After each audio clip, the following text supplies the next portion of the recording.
Take me out to the ball game. Take me out with the crowd.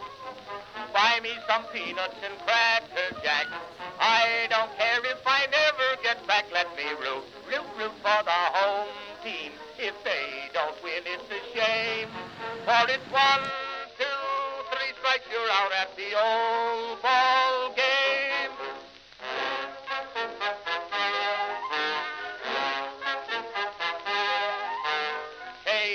Casey saw all the games, knew the players by their first names, told the umpire he was wrong all along, good and strong.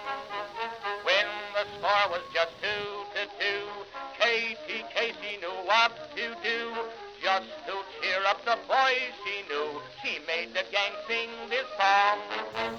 Take me out to the ball game. Take me out with the crowd. Woo! Well, today is the second part of the 150th anniversary of the Fleischmann's Company that we're celebrating. The first part was up in Fleischmann's, New York in June. And today, it started yesterday. We had a exhibit of Fleischmann's memorabilia and photographs at the Peekskill Museum. And we had a talk on the Fleischmann family and their link to baseball. We're going to have 4 vintage baseball games and then a dinner down at the Factoria to celebrate. But the Peekskill Museum operates on a shoestring budget, and we'd have several programs throughout the year, this being one of them. And we're trying to get people familiar with the museum and know that it exists here in Peekskill. In October, we have an author, Vince DeQuino, coming to tell us about Sybil Ludington. He just issued his second book about Sybil and has new information on her life. And Vince is a wonderful speaker. He's also done books about the hauntings in the Hudson Valley, and that is October 20th at the museum. In November, we're doing a program primarily with postcards showing what Peekskill used to look like then and then now. Thank you for joining us today, and we hope to see you at one of our future programs. Thank you. Hi, I'm Robin Gould San. I'm on the board of the Peekskill Museum, where we keep our history alive about the local area. And this is one of the events that we have, which is Fleischmann's, and it's totally about Peekskill and how it employed thousands of people here. People like to see and talk about how their family once worked there. We also have written a few books about Peekskill, one being the Jewish community in the 1900s, which I just helped write with John Curran, which has beautiful pictures of old downtown. If you grew up in Peekskill, you'll love to see the pictures. And we try to keep current events so that we attract people to the museum, and especially kids. We want to get more students there. And people that are history buffs just love it. They come to the museum and they say, wow, we didn't know this was here. So we're really excited that we could do things like this, events outside the museum, and bring people to know the history of Peekskill even more. Well, I'm very happy to be a member of the Peekskill Museum Board. I've been, I guess, a member for about the last 3 or 4 years. It's been very good. The museum does a lot of great things to preserve the history of our city, of the Peekskill, and I urge anybody watching this to come by on a Saturday afternoon when the museum's open, or you can call and schedule an appointment and see some of the artifacts we have there. We have a great collection of pictures from the old Peekskill Evening Star. So it's great to preserve history. Today's going to be a fun day. The game is going to be played under the rules of 1860 and 1880. And then later on this afternoon, we have the talk about the 150th anniversary of the Fleischmann's plant. Many of your listeners are probably, you know, if you're not over 50, you probably don't remember that where the Factoria is now and where the Resco plant is that burns garbage, that all used to be part of Fleischmann's Yeast and Fleischmann's Gin and Fleischmann's Incorporated, a big facility that employed many, many people here in the city.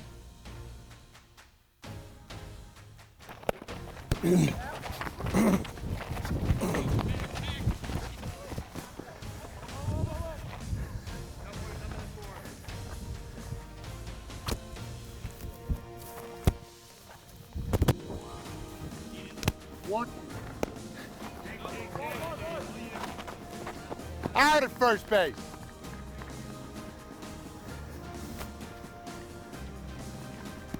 Warning, striker.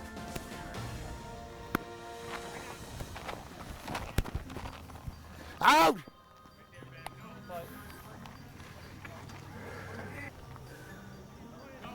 Warning, pitcher.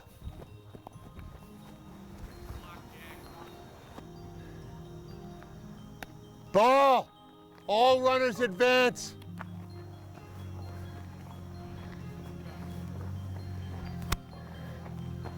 Run scores.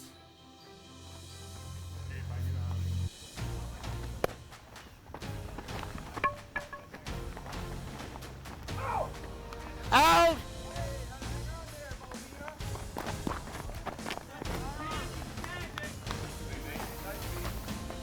Two hands out.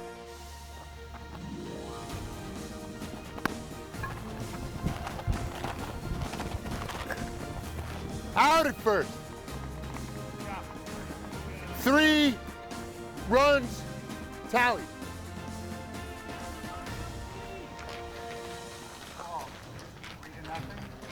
Three to nothing at the end of 2 innings. Oh. Foul! Hey, you guys know that a momentary possession represents a catch, right? Okay? It's not like modern baseball.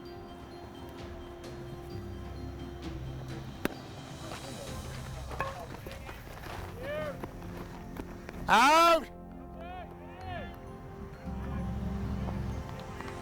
One hand out.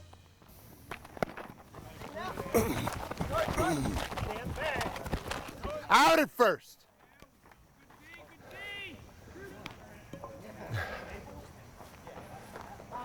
Warning, pitcher. Let's talk about the Fleischmann family. I guess Charles Fleischmann, the father, and his 2 sons. Let's give bring a little color to the family, how it came about. The Fleischmann family made their fortune in the yeast business and also liquor starting in the 1870s. So by the time they discovered Griffin Corners in the Catskills in the early 1880s, they bought a large property there and erected 5, later 6 mansions for them to summer in. Picture a 19th century version of the Kennedy compound with brothers and sisters, in different houses. And Charles Fleischmann's had 2 sons, Julius and Max, who were both baseball fans. Daddy has some money, so what can he do? He builds a ball field for them to play ball on, and he also imports a number of really terrific players for them to play with. So starting in 1895, baseball is being played in Griffin Corners on a really high level, with huge crowds attending. There are accounts that there were thousands and thousands of spectators at some of the games. People would come from all over, and they brought in some pretty big names to play. And for contractual reasons, it had to be under assumed names, so you don't see Honus Wagner or Miller Huggins on a scorecard, but they did play there. Talk about the involvement of the 2 boys. From my understanding, they summered up in Griffin's Corners. Is that correct? That's correct. They spent their summers there. This was only summer homes for them. Their business interests were all over the country, but that branch of the family resided the rest of the year in Ohio. But they came east to the Catskills for the summers. And by 1897, I think Charles had passed, so his son Julius was running the company. Shortly after that, Julius became mayor of Cincinnati, so he wore a lot of different hats. He and his brother Max were also part owners of the Cincinnati Reds, so they were really involved in baseball all along, but they sort of got their start in Fleischmann's, when their father was still alive. So here we are 125 years later, and the Colin Miller, I believe it is, who is helped to revitalize the Fleischmann team. the MAC team, right? Which was it used to be Fleischmann's Mountain Athletic Club, if I'm correct. The Mountain Athletic Club was the name that they played under starting in 1895. And when folks got together in 2007 to try to revitalize old-time baseball in Fleischmann's, the community's name was changed in 1913 when the Fleischmann's family sold their estate, but they donated the ball field to the village.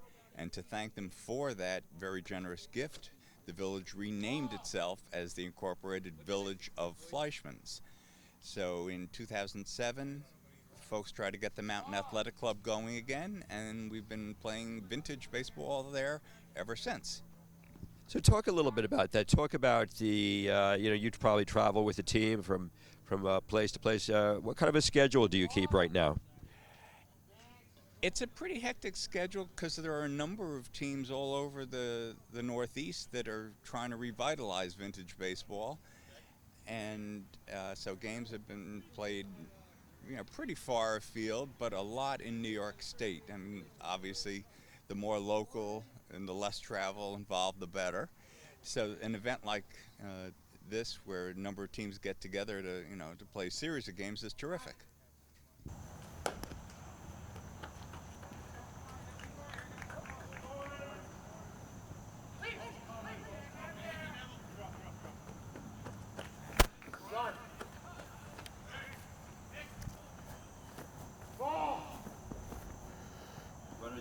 Pretty easy to steal back in the 1860s with an underhand pitch. So that would be ball 3 and all runners advance.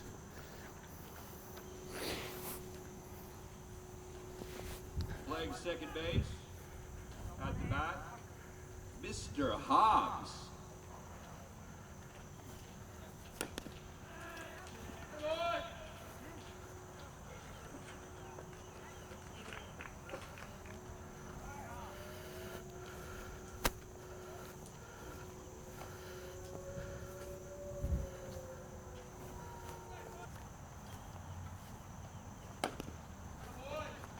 Hey, that away. Nice play, showtime.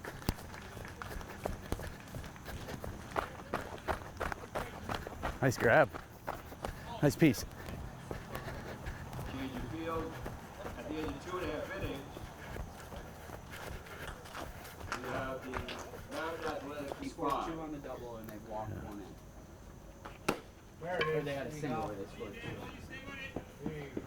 Out! Every time.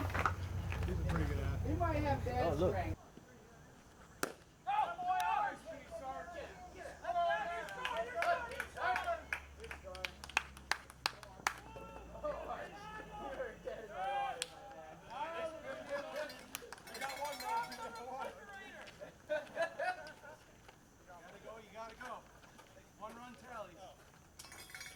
Welcome for those of you who are here today, celebrating the 150th anniversary of the Fleischmann's Foundry and Factory in Peekskill. This couldn't happen today without the huge amount of effort by the Peekskill Museum and its board of trustees. So without further ado, I would like to introduce one by one those of your trustees on the Peekskill Museum. The first out, batting first, Gould San. Let's have it for Gould San. Go there.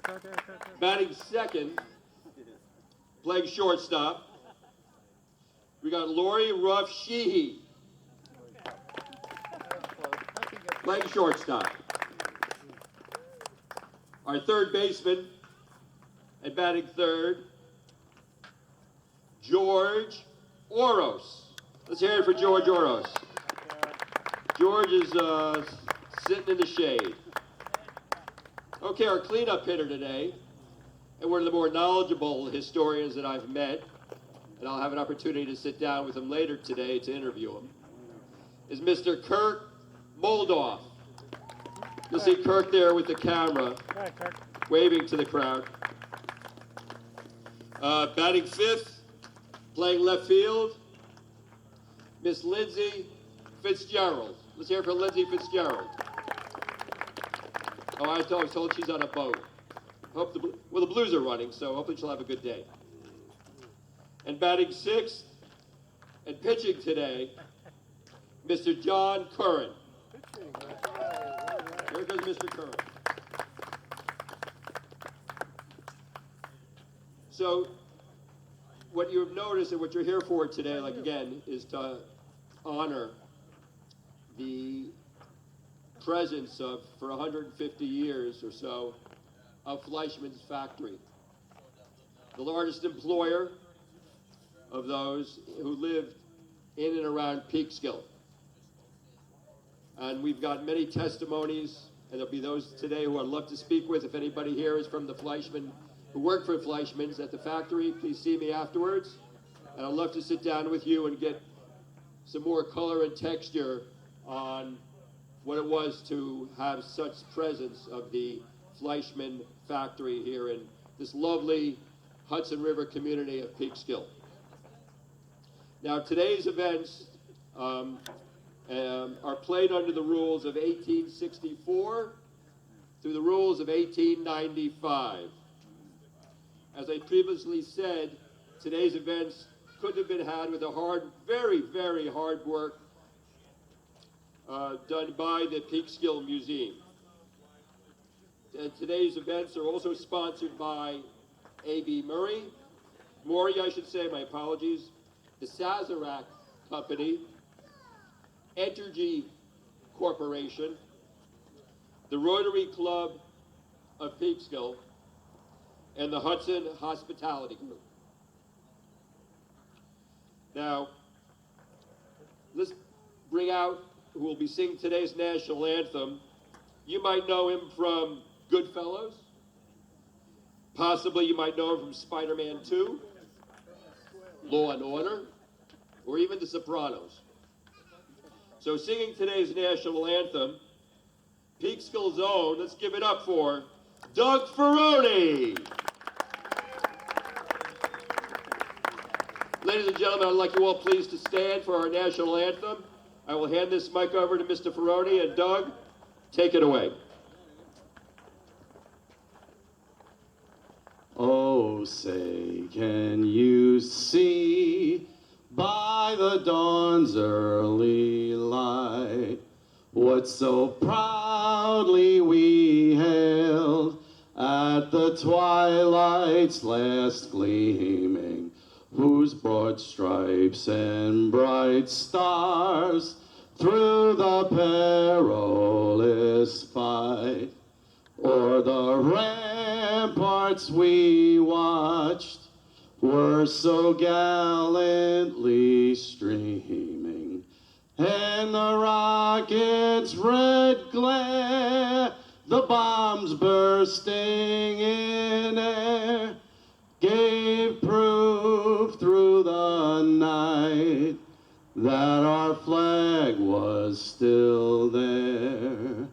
Oh, say does that star-spangled banner yet wave o'er the land of the free and the home of the brave?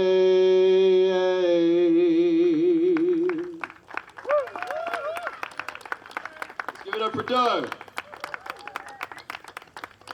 Now, to throw out today's first ceremonial pitch, let's have a warm Hudson Valley welcome to former rap and spoken word artist and the current mayor of Peekskill, Andre Noodle Rainey. We got a catcher there? Who's going to be catching that, receiving that first pitch? We need a catcher behind the plate.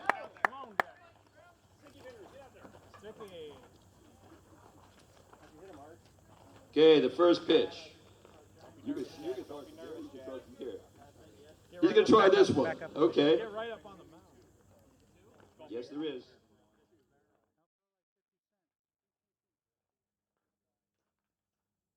checks the runner.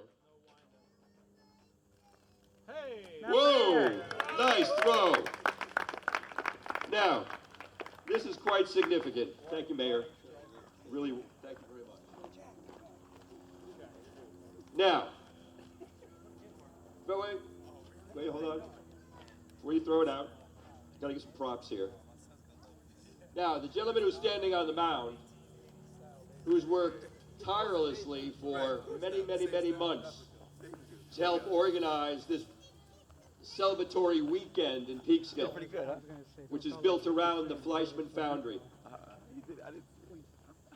So to throw out the second ball, and also trustee, the infamous baseball historian, Mr. Bob Mayer. Let's give it up for Bob Mayer. Bob has worked for months on this, and this wouldn't be happening without Bob Mayer's efforts.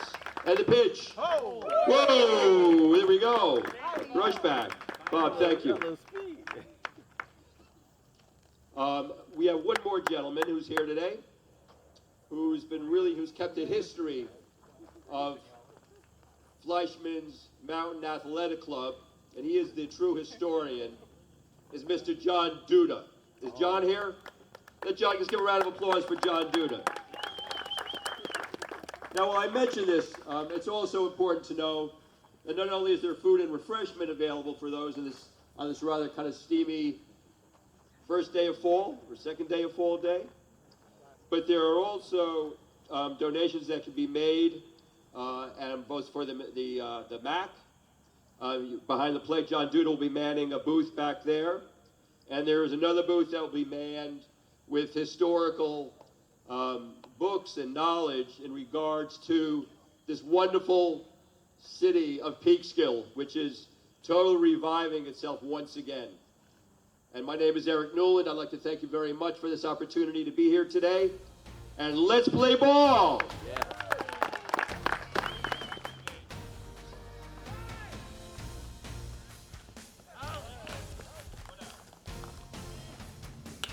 Ripped.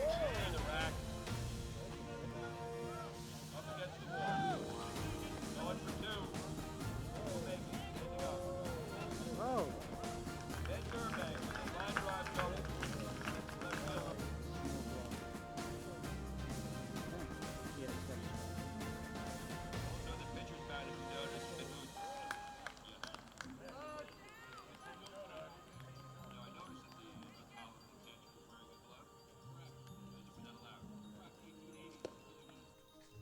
Hello, my name's Paul Salamone. I'm the captain and the founder of the Elizabeth Resolutes Baseball Club from Elizabeth, New Jersey. And this is my 20th year in this project.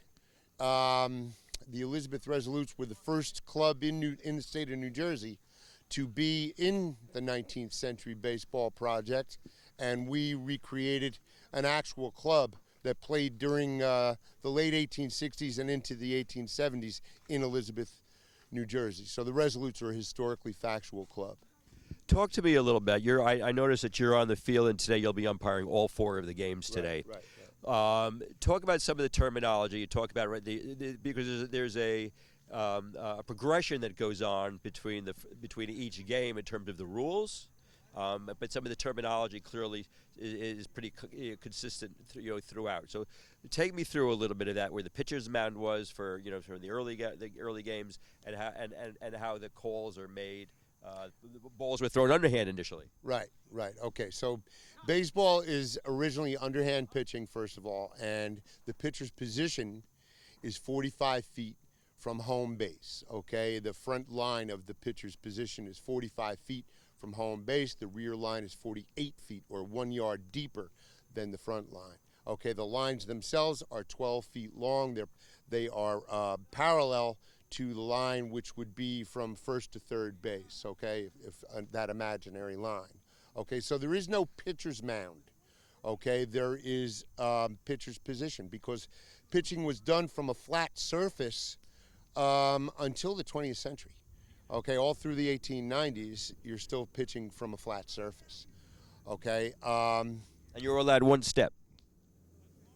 Well, yeah, we should have a striker's line there going through home base, but we're playing on a modern field, okay? So the striker has to straddle the line, okay? He can't have both feet on one side of that striker. Now, the striker is the batter. The striker is the batter, yes. Striker or batter are both historically accurate terms going back to the beginning of baseball.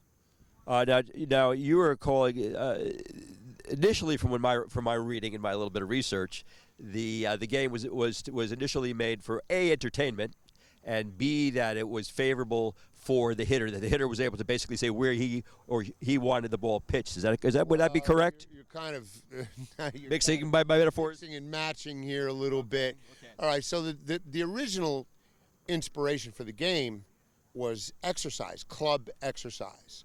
Okay, and so this dates back to the 1840s. And when they originally codified the rules in 1845 for the Knickerbocker Baseball Club, it was for intra-club exercise.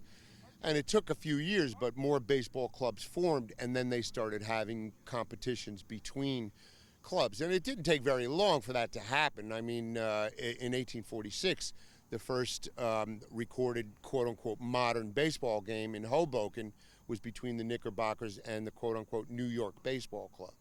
So that was between two clubs, and that was for competitive purposes. I'd be curious to know, any drinking or gambling or any kind of shenanigans went on, when these teams would play, would have a couple of beers or what? Not really, no. It's basically for the exercise, for the competition. No, there's a lot of false impressions about what players and clubs did during the ball games in the 19th century. The festivities were basically saved for after the game, and one club the home club would host the visitors at their clubhouse, and that's where all the gaiety, so to speak, would go on. The drinking, the eating, the singing, all that kind of stuff. Gambling was outlawed in baseball going back to the very, very early days. I don't know the exact year, but that goes well before professional baseball. Talk about a little bit about the vernacular on the calling balls and strikes and the terminology. Okay, so a batter must be warned before a strike can be called on him. And so if he is delaying the game for the purposes of allowing a base runner, his teammate, to advance, that means the umpire would call a strike on him. Okay, or after having warned him. If the pitcher is delaying the game for the purposes of allowing the catcher a better opportunity to throw out a base runner attempting to advance, in other words, attempting to steal the base, then a warning could be issued, or after the warning, balls. Okay, so strikes are not called in this game just because the batter let a good pitch go by. He's delaying the game for the purposes of allowing his teammate to advance or steal from one base to the next. Here today, we're under time constraints, so I'm calling every pitch in the order of their delivery. That is historically inaccurate, and it's being done basically, because of the conditions of the day. Thank you, Paul. You're welcome. Showtime. Showtime gets that name because she is a Broadway set designer in her day job. She actually did a wonderful thing for the community of Fleischmann's this year and hand painted a scoreboard that features the images of the 13 major leaguers that played on our field going back to the 1890s. No, in Fleischmann's, where we're from, in Fleischmann's, New York. Yeah. Thank you. Hey, dig. Dig. All right, you're there, you're there. Nice piece. Nice piece.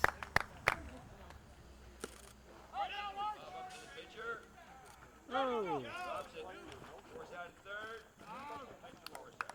Byrick. It's Byrick? Byrick, yeah, with a K. And Cody Conrad. And we have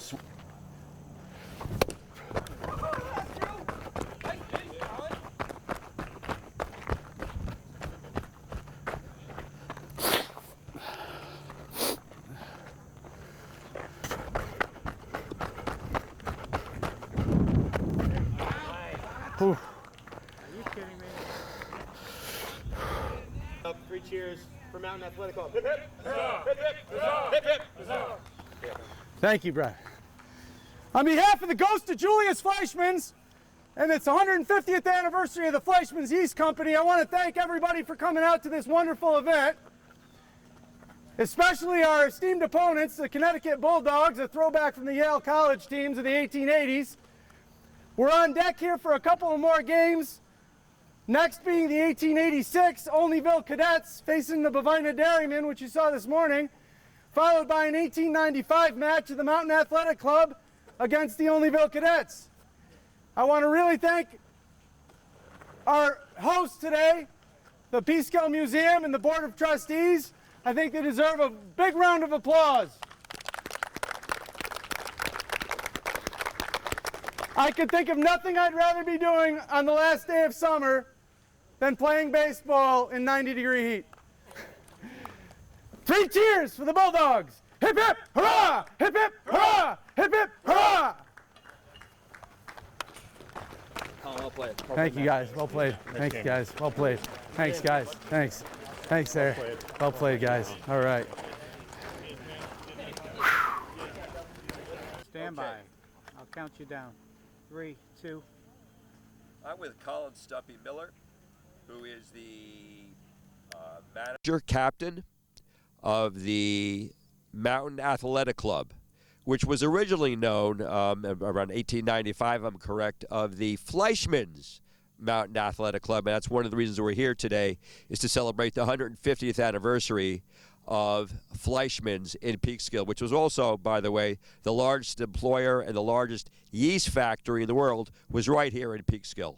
And Colin has been kind enough to come down with his team today, the Mountain Athletic Club, to participate in 2 out of 4 vintage baseball games that are being played here at Peekskill Stadium. And I'd like to welcome Colin. And Colin, just you could give the viewer a little bit of texture and knowledge about vintage baseball, your team, and how the team came about, and some of the prominent players that played along the way. Glad to do it. So back in the middle 1800s, the Fleischman's family was looking to get a summer retreat and leave the Cincinnati, the heat of the city, where the Fleischman's company was founded in Cincinnati in 1869, and by about the 1890s, Julius and Max Fleischman's brothers, they were in their early 20s. They're presidents of a large corporation. Yeah, they were running a company, but they had a lot of free time on their hands, and they liked to play baseball. So they founded they came out to Fleischman's, New York, which was at the time in 1895 was called Griffin's Corners. And they started the ball club. They call it the Mountain Athletic Club because it is in the Catskill Mountains, beautiful mountain town. At one time, Fleischman's, back then Griffin's Corners, would have 50,000 people in the summer. I mean, we're talking about a village that has 350 full-time residents now. Right. So there were 50 hotels, and I'm sorry, not 50,000, but about 10,000 people and 50 hotels.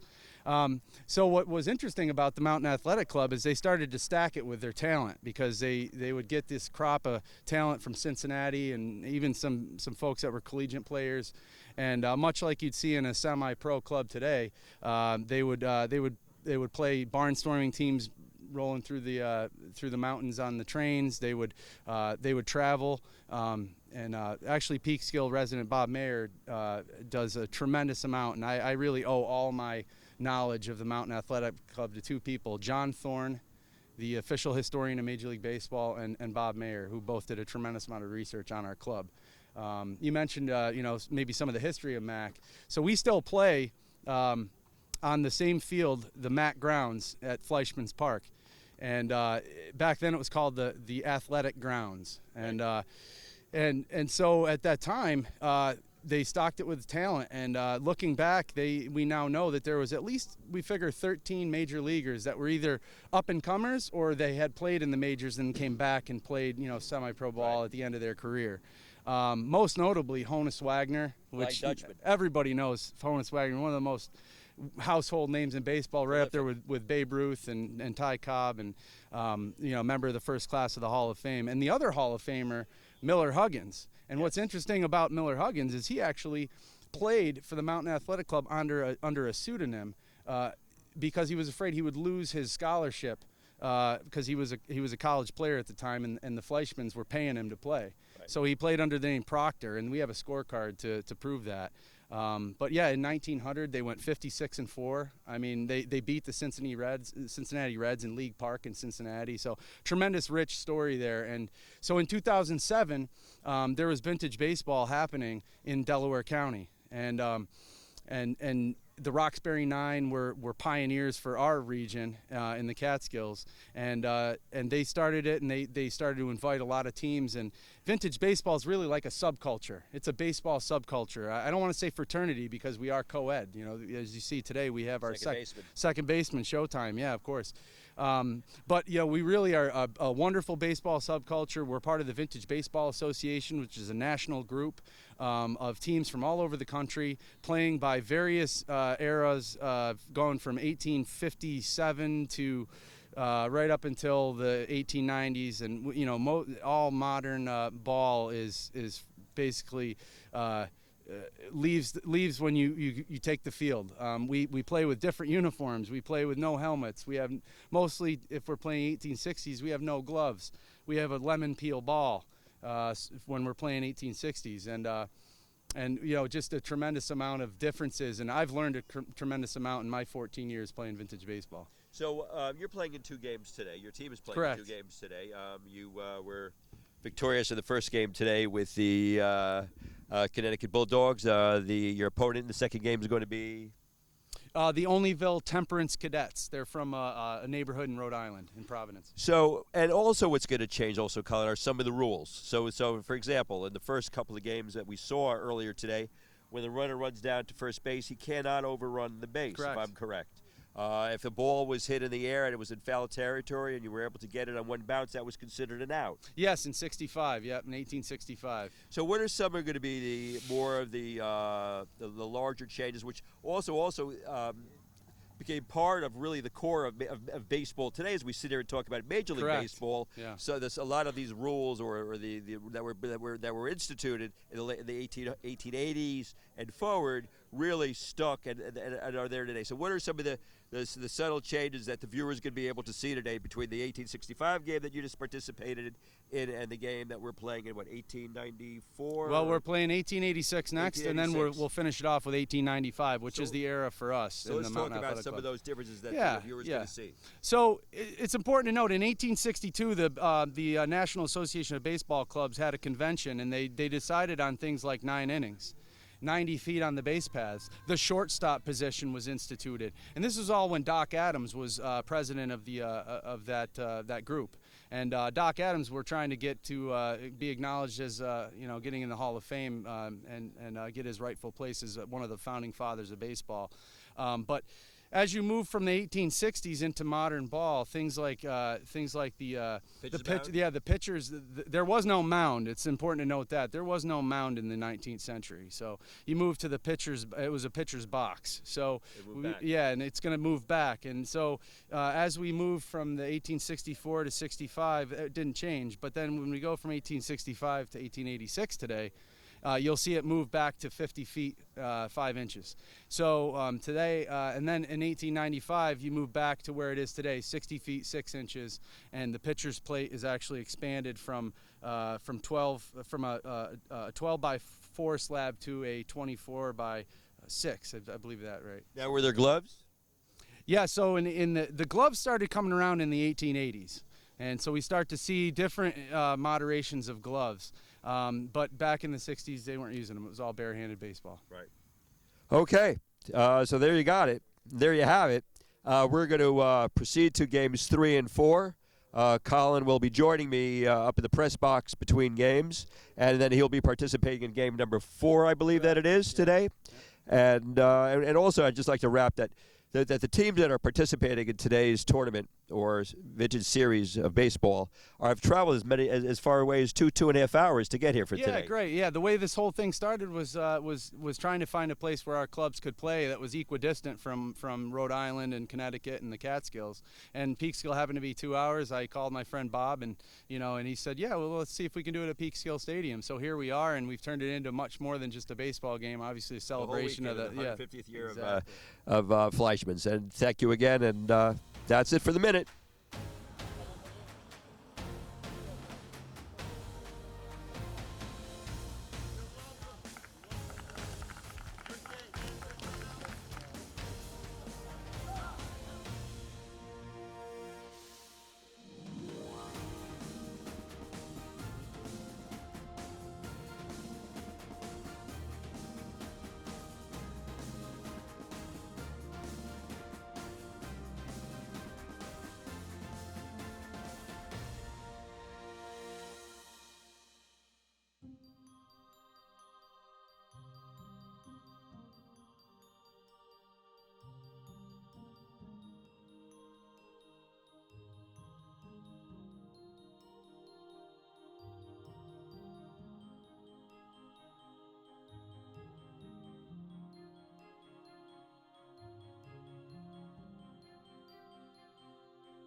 I don't care if I never get back. Let me root for the home team. If they don't win, it's a shame. For it's 1, 2, 3 strikes, you're out at the old ball game.